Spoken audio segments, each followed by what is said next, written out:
Levíticos 17:11 vai dizer assim: porque a vida da carne está no sangue. Repete comigo: a vida da carne está no sangue. Glória a Deus. O tema de hoje, da nossa mensagem, é: há poder no sangue de Cristo. Aleluia.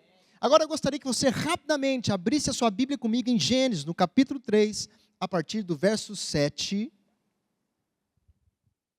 Gênesis, capítulo 3, a partir do verso 7.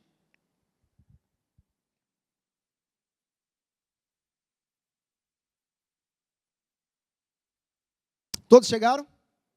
Glória a Deus. Deixa eu contextualizar um pouco para vocês. Gênesis, capítulo 3, vai falar sobre a queda do ser humano, a queda de Adão, a queda do homem. E do verso 1 até o verso 6, a Bíblia relata uma história de uma possível serpente que, incorporada por um ser chamado Satanás, resolve chegar até Eva e também Adão e questioná-los sobre uma ordenança de Deus. Deus havia dito a eles: dessa árvore do meio do jardim, a árvore do conhecimento do bem e do mal, vocês não comerão, porque o dia em que vocês dela comerem, vocês vão morrer. E o questionamento da serpente foi mais ou menos assim: olha, é verdade mesmo que Deus disse que quando vocês comerem do fruto dessa árvore, do conhecimento do bem e do mal, vocês vão de fato morrer? E a serpente conclui: isso não é verdade, isso é uma mentira. Na verdade, o que vai acontecer, se vocês comerem do fruto, é que vocês serão conhecedores do bem e do mal, assim como Deus é. Então essa foi a artimanha que a serpente utilizou, ali com meias verdades. E a partir do verso 7, a Bíblia diz assim, olha só a consequência disso. A Bíblia vai falar que Adão e Eva comeram do fruto, Eva comeu e deu ao seu marido, e a partir do verso 7 vai dizer assim: então os olhos dos dois se abriram e perceberam que estavam nus. Repete comigo, querido: e perceberam que estavam nus. Continuo eu. Em seguida, entrelaçaram folhas de figueira. Quero que você repita comigo agora. Entrelaçaram folhas de figueira e fizeram cintas para cobrir-se. Naquele dia, quando soprava a brisa vespertina, o homem e sua mulher ouviram o som da movimentação de Yahvé, Deus, que estava passando pelo jardim, e procuraram esconder-se da presença do Senhor. Repete comigo: esconder-se da presença do Senhor entre as árvores do jardim. Mas o Senhor Deus convocou o homem indagando: onde estás? O homem declarou: ouvi o som do teu caminhar no jardim e vendo que estava nu, eu tive medo. Repete comigo: medo. Por essa razão eu me escondi. Então Deus o questionou: e quem te fez saber que estavas nu? Comestes por acaso da árvore que te proibi de comer? Replicou o homem: foi a mulher que me deste por auxiliadora. Ela me deu do fruto da árvore e eu comi. Ao que o Senhor Deus inquiriu a mulher: que é isso que fizestes? Redarguiu a mulher: a serpente me enganou e eu comi. Verso 14 diz: então Yahvé, Deus, determinou a serpente: porque fizeste isso, serpente? És maldita entre todos os animais domésticos, e o és entre todos os animais selvagens. Rastejarás sobre o teu próprio ventre e comerás do pó da terra todos os dias da tua vida. Ele continua dizendo assim: estabelecerei inimizade entre ti e a mulher, entre a tua descendência e o descendente dela, porquanto este te ferirá a cabeça e tu lhe pisarás o calcanhar. E a história continua, querido, e Deus vai ali amaldiçoar a terra, ou na verdade, devido ao pecado de Adão, a terra foi amaldiçoada. Deus disse para Adão: olha, você a partir de agora não vai mais ter o seu sustento da maneira que você tinha antes. Você não precisava fazer praticamente absolutamente nada, você tinha tudo. Agora a terra está maldita por sua causa, e você vai precisar trabalhar, e com o suor do seu rosto é que você vai comer. E disse também para Eva: Eva, você quando tiver um filho, vai sentir muita dor, porque com muita dor você vai parir uma criança. O que é isso? Maldição? Sim, decorrente do quê? Decorrente do pecado, da desobediência ao mandamento, da instrução que Deus havia dado a eles. Então a terra estava amaldiçoada, e o homem também. Continuamos aqui no verso 21. A palavra diz assim: fez Yahvé Deus túnicas de pele, repete comigo, túnicas de pele, e com elas vestiu Adão e Eva, sua mulher. Então declarou Yahvé Deus: eis que agora o ser humano tornou-se como um de nós, conhecendo o bem e o mal. Não devemos permitir que ele também estenda a sua mão e tome do fruto da árvore da vida, e comendo possa viver para sempre. Por isso o Senhor expulsou o ser humano do jardim. Repete comigo: expulsou o ser humano do jardim, e fez que ele lavrasse a terra da qual havia sido formado. Deus baniu Adão e Eva, e no lado leste do jardim do Éden, estabeleceu seus querubins e uma espada flamejante que se movia em todas as direções, evitando assim que alguém tivesse acesso à árvore. Querido, olha para mim. Gênesis capítulo 1 e 2, nós vamos identificar o homem numa situação, numa condição absolutamente perfeita. O homem, ele não tinha absolutamente nada que fosse impuro. O homem era completamente inocente. Ele só tinha consciência do bem.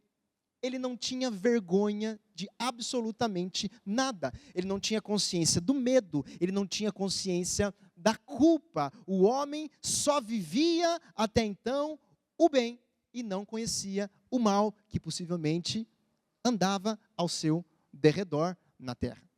Mas quando ele come do fruto que Deus proibiu, a Bíblia nos dá sinais que o homem apresenta, e esses sinais, as consequências dos sinais que o homem apresenta, geram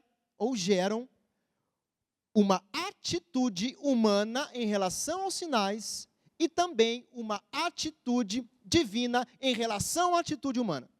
Vou repetir para você entender.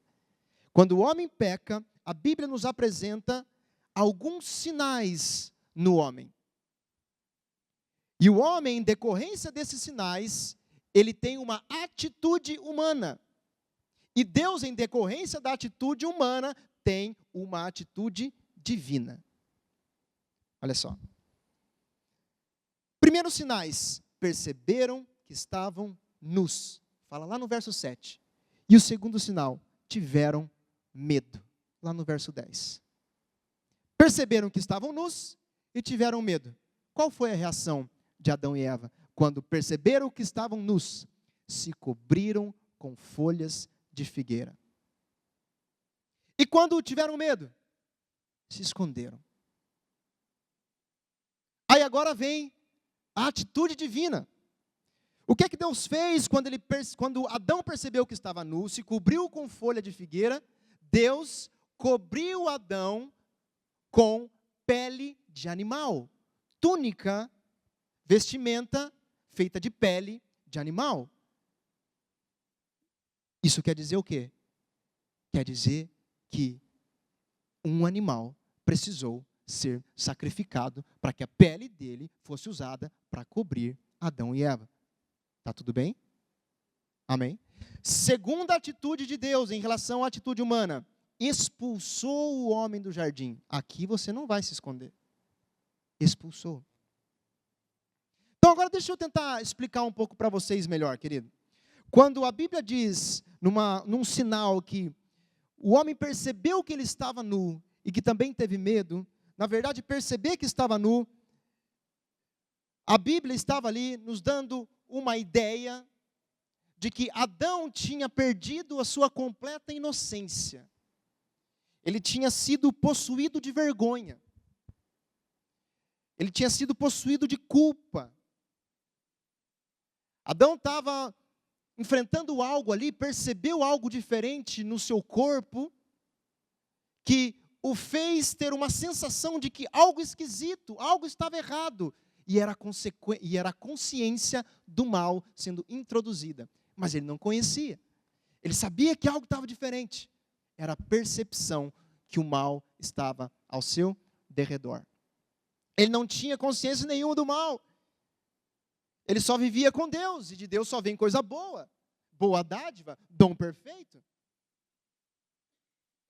Mas no momento em que ele peca, a consciência do mal impera. E ele percebe isso, ele se sente vulnerável, não só no seu corpo, mas também na sua alma e no seu espírito. Eu não sei se você lembra, mas o homem é um ser em 3 dimensões. Ele foi criado assim. Ele é um espírito, o sopro de Deus, o Espírito de Deus é que deu vida ao espírito do homem. Mas Deus deu uma alma para o homem, onde estão alojadas os seus pensamentos, as suas decisões, suas capacidades decisórias, as suas emoções. Então ele pega a alma do homem, o espírito do homem, e junta como se fosse uma coisa só, coloca dentro de um pedaço de barro chamado corpo humano, então o homem passa a ser um ser vivente. Mas o que está acontecendo aqui é que Adão percebe a sua vulnerabilidade no corpo, na alma e no espírito. No corpo, porque ele começou a sentir medo de alguma coisa estar errada, pode acontecer alguma coisa errada ou alguma coisa ruim com o meu corpo. Eu preciso me esconder. Ao mesmo tempo, no espírito, ele precisou se esconder porque ele sentiu que algo no espírito estava diferente. Eu não posso mais agora andar com Yahvé ou ir ter com ele às 6 da tarde, como eu costumava. Eu preciso me esconder dele. Por isso ele diz, eu escutei o Senhor passeando. E eu corri, tive medo e me escondi. Você percebeu que a consciência do mal começou a imperar a partir de Gênesis 3, quando ele come do fruto proibido? Então é isso que a Bíblia está querendo dizer aqui, quando ela diz, perceberam que estavam nus. E o que quer dizer que se cobriram com folhas de figueira e se esconderam? Se cobrir com folha de figueira é um ato humano que a Bíblia deixa muito clara lá em Hebreus e chama de obras mortas. Obras mortas, queridos, nada mais é do que uma atitude que eu faço com uma ação humana, exclusivamente humana, para tentar me justificar diante de Deus. Paulo, o escritor de Hebreus, fala muito disso. Na carta aos Hebreus fala sobre obras mortas. Então a tentativa humana de eu tentar me auto-justificar, me auto-defender sem depender de Deus para que me defenda. Me auto-salvar sem depender de Deus para me salvar. Ou então, tentar resolver os meus problemas do meu jeito, do jeito que eu acho que deve ser resolvido, e não do jeito de Deus. Então, o que Adão está demonstrando aqui, esse ato humano de se cobrir com folhas de figueira, sem consultar a Deus se essa era a maneira correta de resolver o problema, é dizer, Deus, eu não dependo mais de você, eu resolvo do meu jeito. E qual foi a atitude de Deus em relação a isso? Ele falou, tudo bem, você resolveu do jeito certo? É óbvio que não. Deus falou, tira tudo isso daí, e eu te cubro com a pele de um animal. Porque quando Deus cobre Adão com a pele de um animal, isso quer dizer que um animal precisou ser sacrificado para isso. O salário do pecado é a morte. O que Deus estava querendo dizer é, não é do seu jeito pegando uma folha de figueira morta e se cobrindo. Você pecou e o salário do pecado precisa gerar uma morte. Uma vida tem que sofrer consequência. Um sangue precisa parar de circular. Onde o sangue circula, a vida. Se o sangue para de circular, ocorre a morte. Por isso, naquele animal, precisou parar de circular o sangue, porque a morte precisava acontecer. Para quê? Para resolver todo o problema? Não. Simplesmente era um simbolismo de Deus, dizendo para o homem assim, olha, esse é o jeito que nós vamos resolver a situação. através do sangue e através do corpo, porque a pele do animal era o corpo do animal que cobria a imundície do homem. O que Deus estava querendo dizer para o homem é: estou apontando para algo futuro, porque o que eu estou fazendo entre você agora aqui em mim é uma aliança de sangue. Mas essa aliança é na verdade um simbolismo, porque ela ainda é imperfeita. Porque nós vamos entender mais tarde que o sangue de bode ou de qualquer animal não pode eliminar o pecado ou a imundície humana. Então Deus está ali demonstrando para o homem que seria do jeito dele, através de uma aliança de sangue não imperfeita, mas através de uma aliança de sangue perfeita, justa e eterna, que iria acontecer milhares e milhares de anos depois. Muitas alianças depois dessa que Deus fez com Adão aconteceram, e todas elas foram apenas simbolismos, apontamentos para a verdadeira aliança que um dia iria acontecer através de Jesus Cristo, o nosso Senhor e Salvador. Irmãos,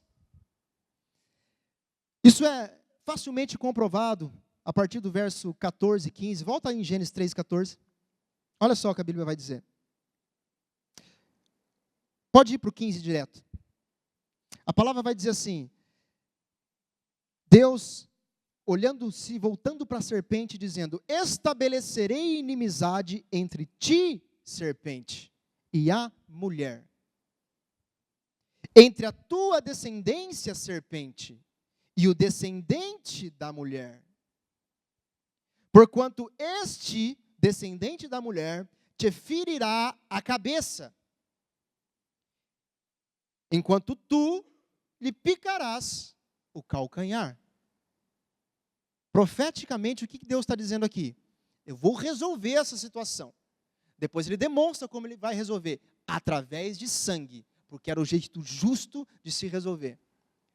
Só que ele diz mais, ele diz assim: olha, serpente, o descendente dessa que você enganou vai ferir a sua cabeça. Você vai até ferir o calcanhar dele. Mas a grande diferença, querido, é que ferida no calcanhar dói, machuca. Ah, se dói.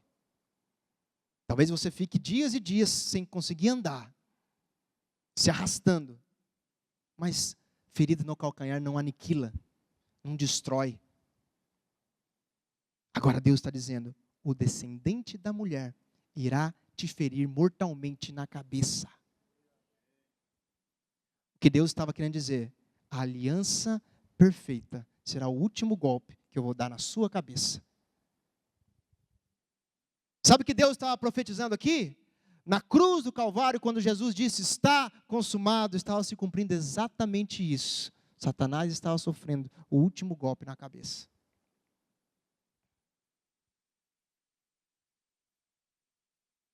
É por isso que você não precisa ter medo do diabo, irmão.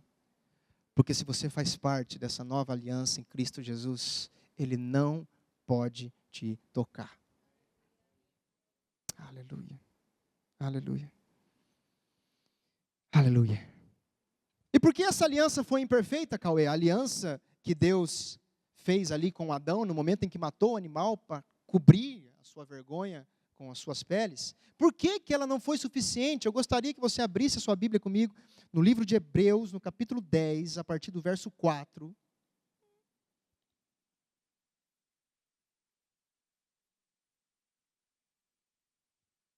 Hebreus 10, 4.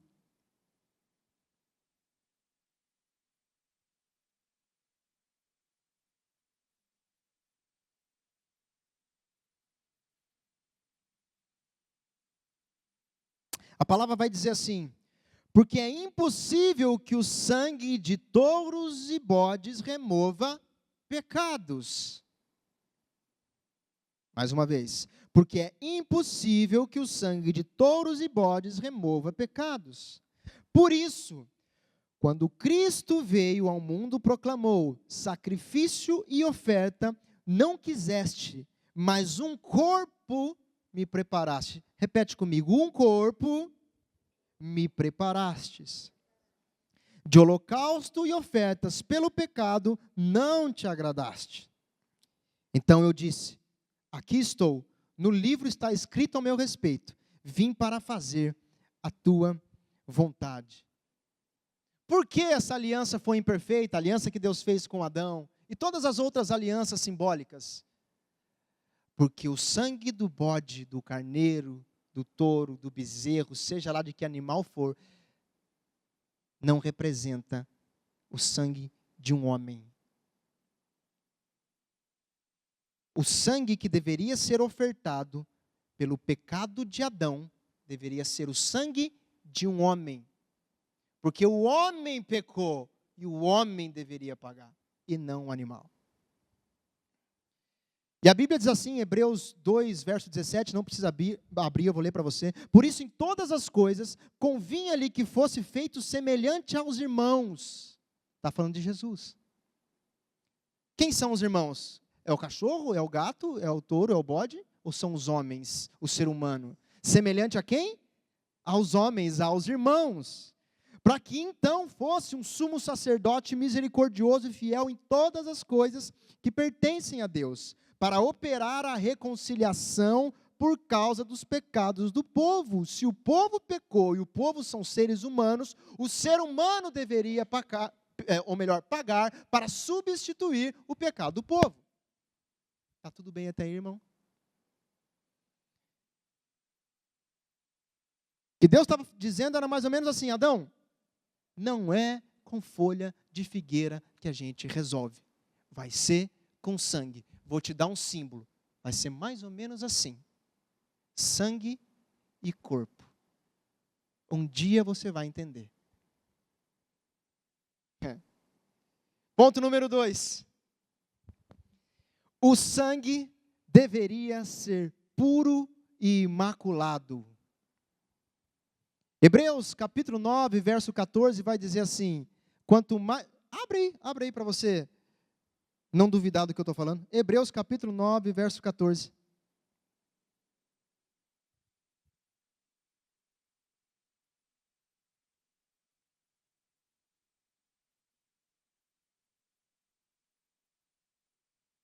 A palavra diz assim: quanto mais o sangue de Cristo, que pelo Espírito eterno se ofereceu a si mesmo, imaculado a Deus, purificará a vocês das obras mortas, ou purificará das obras mortas a vossa consciência.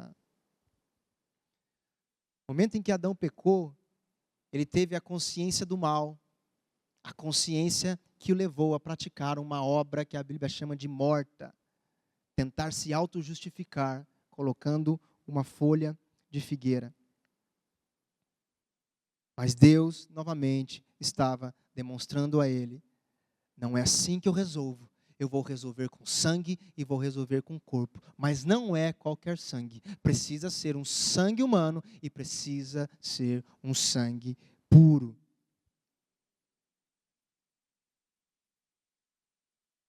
Terceiro ponto.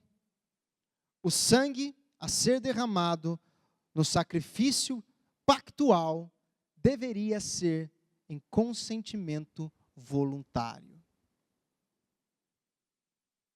A palavra diz em João 10, 17, 18, que por isto o meu Pai me ama, Jesus falando, porque eu dou a minha vida para que possa tomá-la novamente. Nenhum homem a tira de mim, mas eu de mim mesmo a dou. Isso quer dizer, por livre e espontânea vontade. Isaías 53 diz que, em uma profecia, se referindo ao Messias, diz assim: foi levado ao matadouro como o cordeiro mudo, porque sabia que deveria fazer exatamente aquilo que ele estava fazendo, mesmo passando por todo tipo de sofrimento. Mesmo sabendo que ele ia sofrer tudo o que ele sofreu no corpo, na alma e no espírito. Mesmo assim, ele foi como o cordeiro mudo ao matadouro, porque sabia que o seu sacrifício deveria ser de livre, espontânea vontade. E ele não poderia, de forma alguma, impedir os homens de fazer isso. Ele deveria, de fato, se entregar. Irmãos, e o teu Salvador, o meu Salvador, ele simplesmente, ele, o Deus encarnado, ele atende todas essas premissas, ou esses 3 pontos. A Bíblia vai falar que Jesus era homem, e ele experimentou todo tipo de tentação, assim como eu e como você.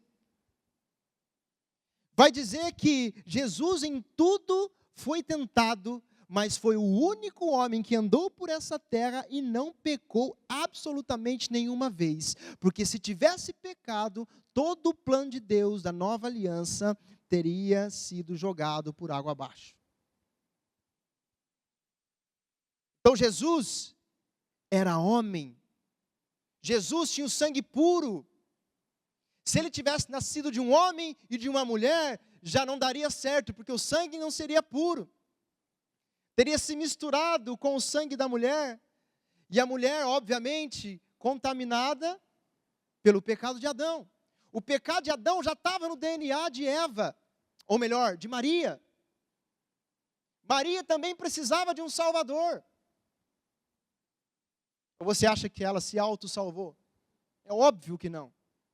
Maria também precisou de um Salvador. Ela mesma declara isso num dos evangelhos. O que eu quero dizer é que algo miraculosamente aconteceu, que Maria foi fecundada pelo Espírito Santo. Quando isso acontece, de alguma forma, não me pergunte como, de maneira miraculosa, o sangue do feto, o sangue de Jesus, ele não se mistura com o sangue pecaminoso de Maria. E permanece o puro do início ao fim, do seu nascimento até a sua morte, porque nunca pecou em nenhum momento.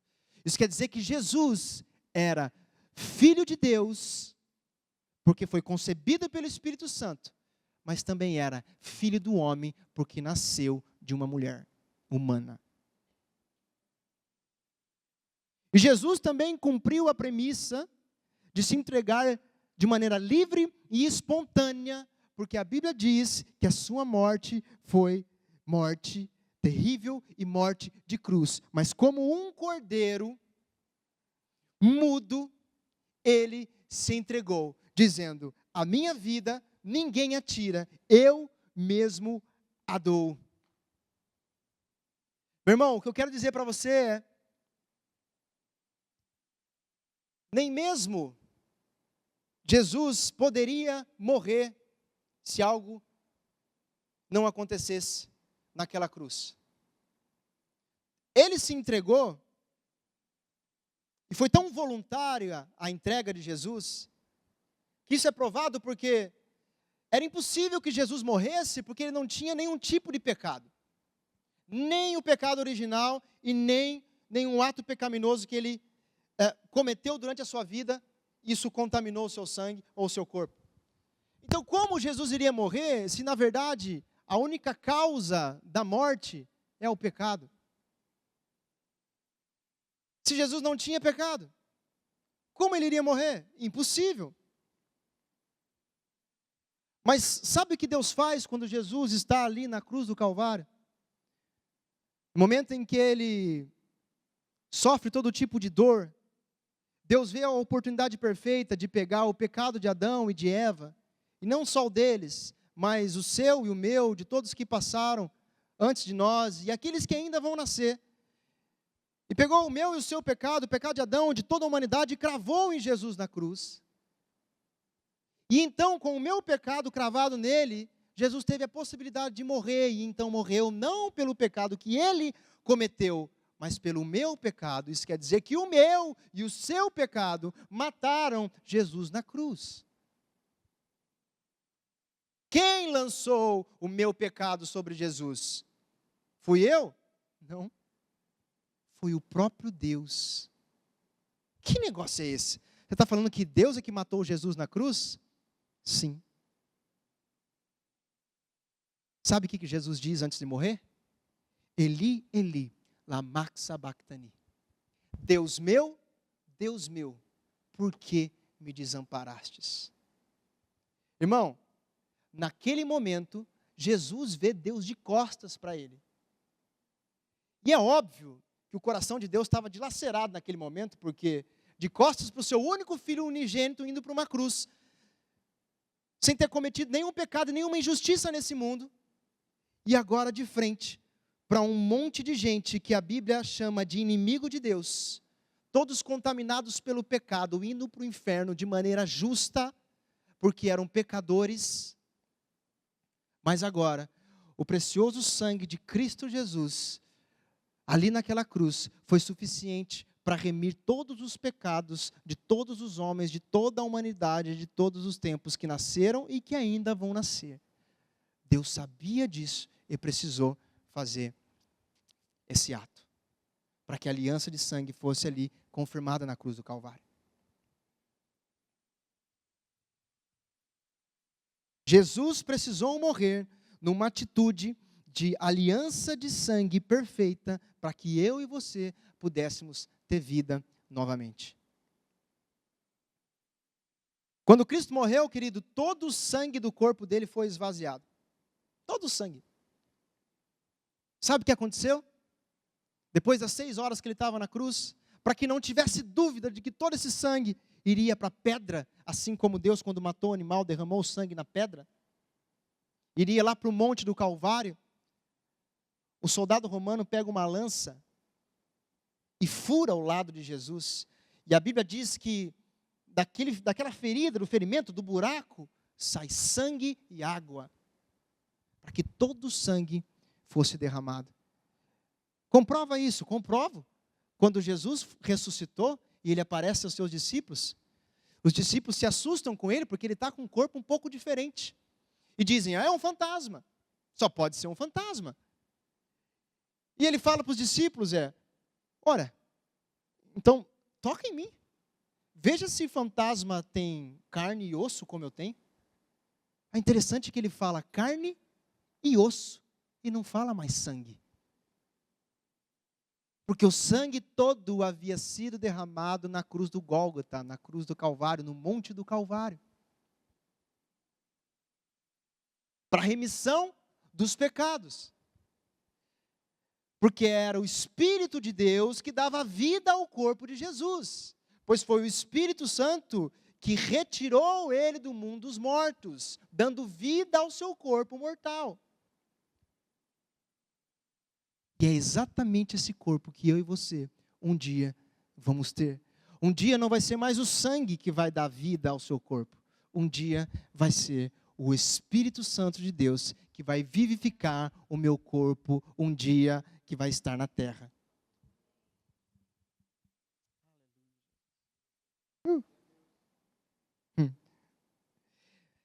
Quando Deus matou o animal no jardim, derramou o sangue e cobriu o homem com suas peles, ele estava profetizando o dia da Santa Ceia.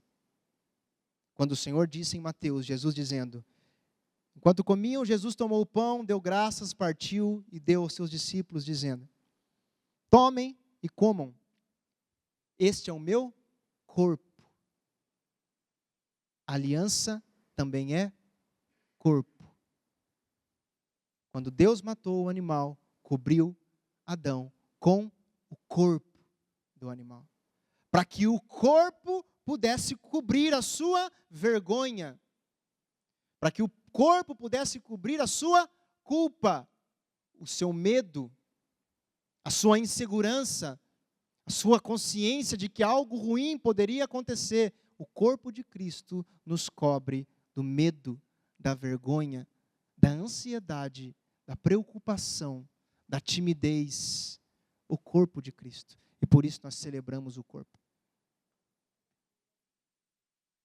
E o sangue foi derramado na pedra para remissão de todos os pecados. Jesus disse assim, em seguida, tomou o cálice, deu graças e ofereceu aos discípulos, dizendo, bebam dele todos vocês, este é o meu sangue, o sangue da nova e eterna aliança, que é derramado em favor de muitos para perdão dos pecados.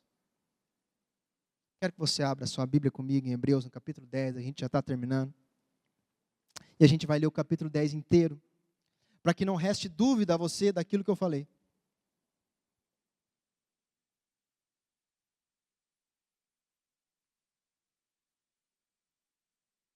Não sei como começa aí o título da sua Bíblia, esse título foi escrito por homens, tá?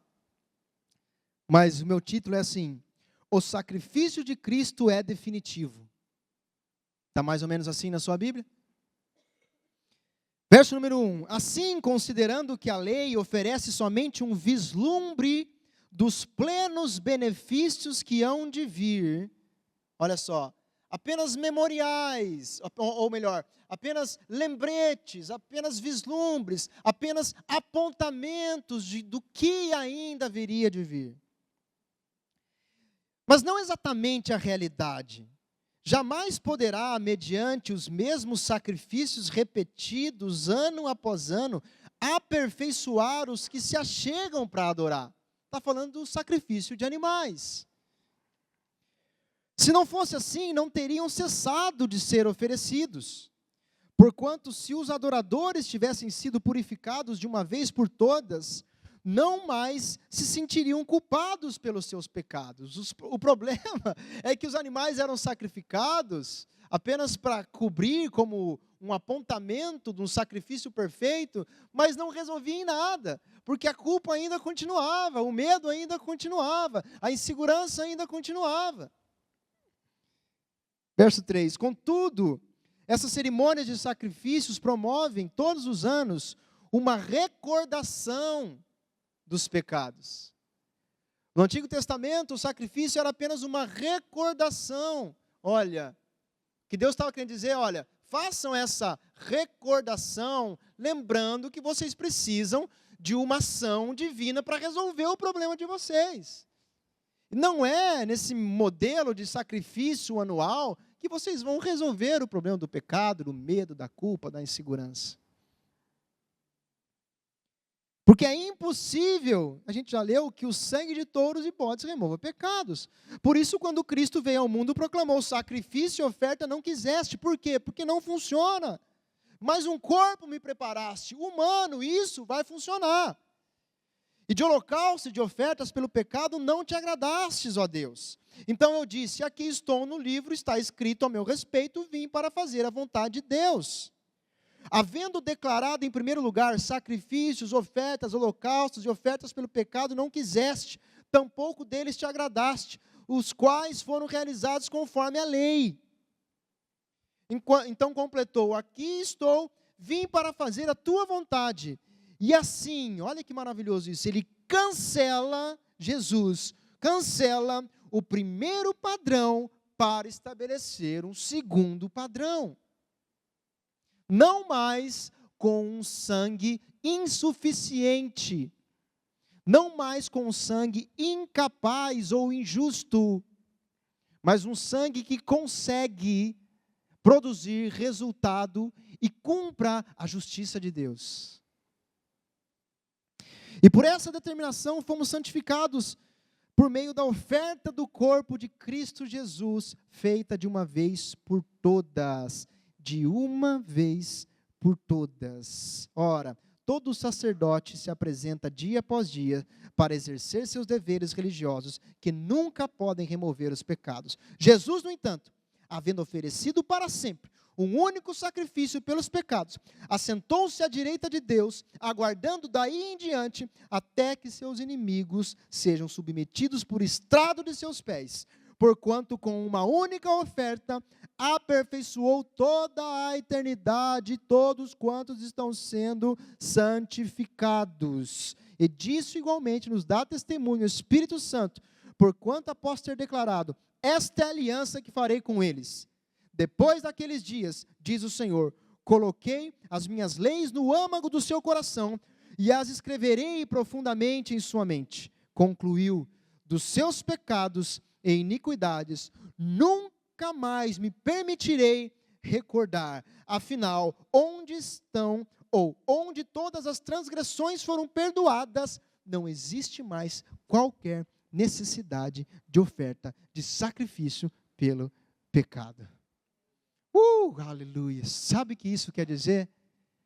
Você que creu com o seu coração e confessou com sua boca que Jesus morreu numa cruz e o Espírito Santo ressuscitou de dentre os mortos, e o sangue de Cristo derramado na cruz do Gólgota foi suficiente para eliminar o seu pecado, a ponto de Deus lançá-lo no mar do esquecimento e nunca mais lembrar, você está salvo para sempre.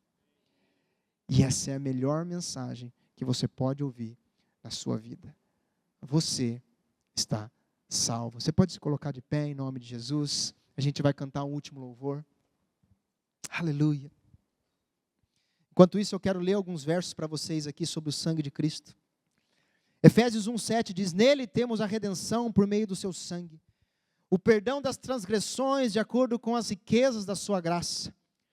1 João 1:7 diz: mas se andarmos na luz, como ele na luz está, temos comunhão uns com os outros, e o sangue de Jesus Cristo, seu Filho, nos purifica de todo o pecado. Apocalipse 1:5 diz: e da parte de Jesus Cristo, que é a fiel testemunha, o primogênito dentre os mortos, o príncipe dos reis da terra, aquele que nos amou e em seu sangue nos lavou dos nossos pecados.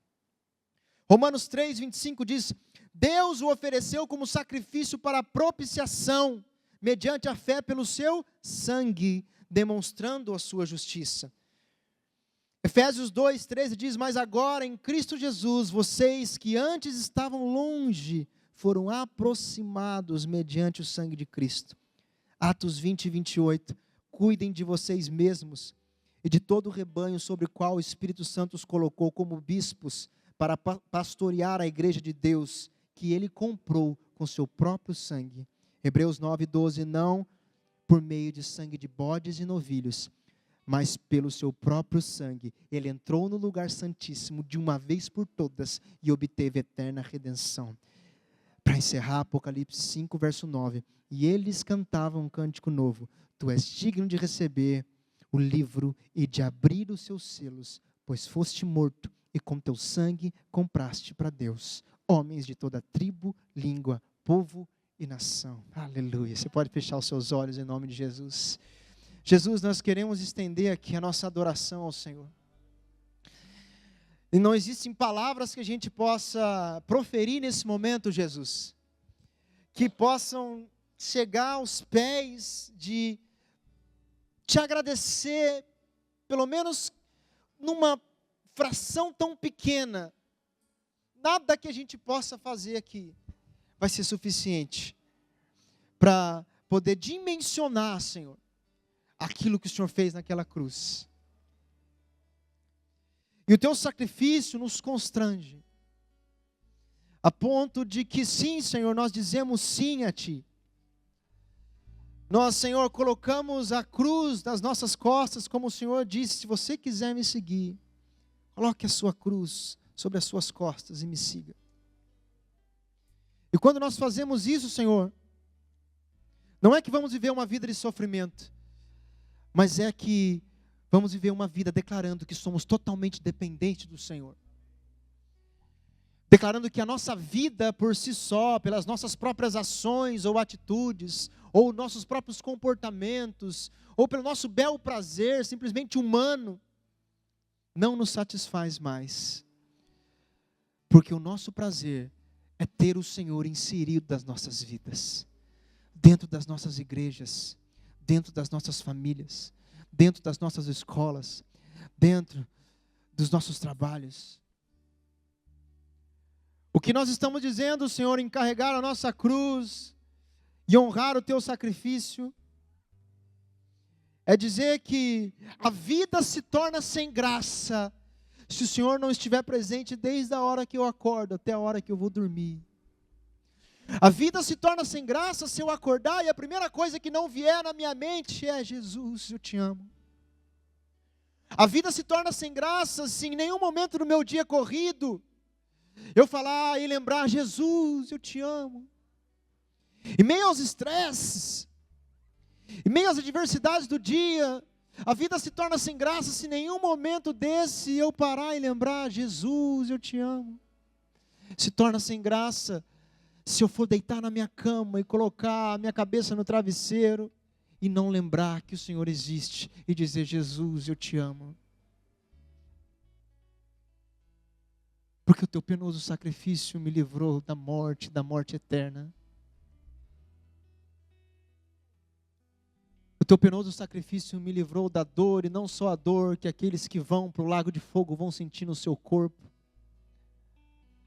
mas a dor de saberem que viveram 80, 90 anos nessa terra e tiveram a oportunidade de honrar o sacrifício de Jesus e não o fizeram, e vão viver eternamente com a consciência de que tiveram uma oportunidade e deixaram passar. Que o Senhor nos livre desse mal. E graças a Deus te dou, porque o Senhor já nos livrou. Porque aqui estamos todos nós, com o nosso coração entregue. E se existe alguém nesse lugar que nunca entregou a sua vida a esse Jesus que derramou esse sangue carmesim na cruz do Calvário,